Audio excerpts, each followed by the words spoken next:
유엔 총회에서 북한 인권 결의안 작성을 위한 문안 작업이 진행되고 있는데 한국 정부가 관련 협의에 참여 중이라면서 전임 문재인 정부 이후 4년 만에 공동제안국 동참 가능성을 시사했습니다. 북한의 잇단 대남 도발 속에서도 인류 보편의 가치인 인권 문제 제기에 적극 나서겠다는 윤석열 정부의 원칙이 반영된 행보로 풀이됩니다. 첫 소식 박형주 기자가 보도합니다. 한국 외교부의 임수석 대변인은 20일 정례 브리핑에서 한국이 현재 유엔 총회에서 진행 중인 북한 인권 결의안 문안 협의 과정에 적극 참여하고 있다고 밝혔습니다. 그러면서 인권은 인류의 보편적 가치고 한국 정부가 가치 외교로서 인류 평화, 자유, 번영 등 글로벌 보편적인 원칙을 추구하는 기조에 따라 공동 제안국 참여도 검토하고 있다고 밝혔습니다. 우리 정부는 유엔 총회에서 현재 논의되고 있는 북한 인권 결의안 협의에 적극 동참하고 있고 공동 제안국으로 참여하는 방안도 긍정적으로 검토 중에 있습니다. 최종적인 입장은 결의안 문안 등 제반 요소를 고려해서 결정할 예정입니다.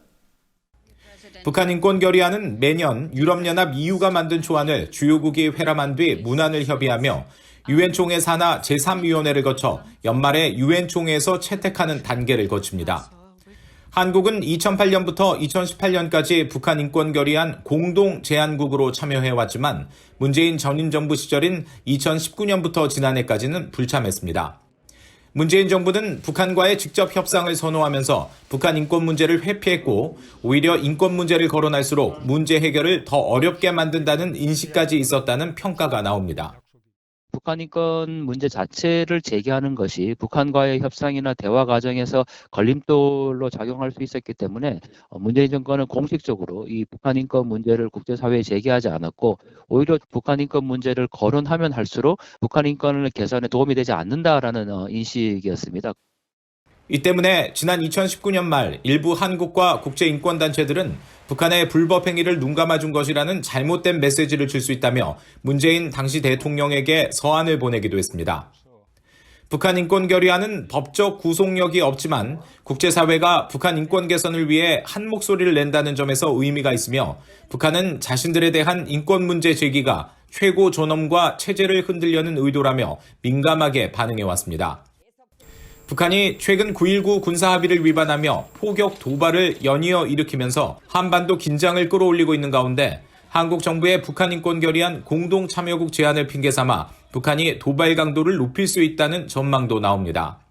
인권 문제 때문에 이번에 미사일 사격한다라고 이제 밝히고 쏘는 건 아니지만 사실상 적절한 수준에서 넘어갈 수 있는 문제도 그 선을 넘겨서 더 과잉 대응하게 만드는 그런 요소들이 어느 정도 깔려 있는 거죠.